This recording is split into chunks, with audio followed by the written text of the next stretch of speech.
It's a new school year, and while Word, PowerPoint, and Excel are your go-to tools for assignments, Microsoft 365 has even more ways to help you stay organized and ahead of the game.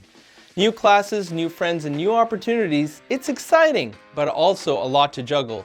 That's where Outlook comes in. With just a little setup, you can stay on top of everything from classes to extracurriculars. Start with your syllabus. Create recurring events in Outlook for each class, practice, and meeting. Update key details like location and reminders so your calendar works for you.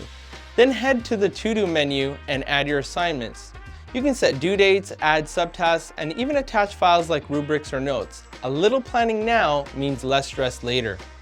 And when it comes to email, Copilot in Outlook is a game changer. It can summarize long threads, pull out action items, and help you draft replies fast, so you spend less time sorting through messages and more time getting things done.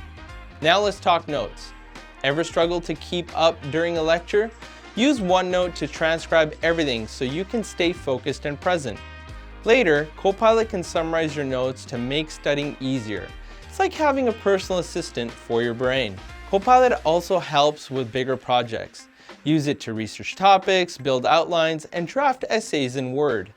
Create presentations in PowerPoint using your notes and documents. You can even bring ideas to life with Designer. From start to finish, Copilot helps you work smarter, and don't forget the other tools. OneDrive keeps your files accessible and shareable. Microsoft Editor polishes your writing across apps and the web. Clipchamp helps you edit videos that look professional, even if you're just starting out. So let's recap. Use Outlook to plan your semester, take better notes with OneNote and Copilot, and then power through your assignments and projects with Copilot in Word, PowerPoint, and Designer. Be sure to explore tools like OneDrive, Editor, and Clipchamp to stay productive and creative. If you want to try transcription in OneNote or explore Copilot features, check out Microsoft 365 personal or family subscriptions. Just a heads up, AI features are only available to the main account holder in a family plan. If more than one person needs access, consider additional personal subscriptions. Ready to level up your semester? Let us know how Microsoft 365 is helping you stay on track this school year. You've got this, and Microsoft 365 is here to help.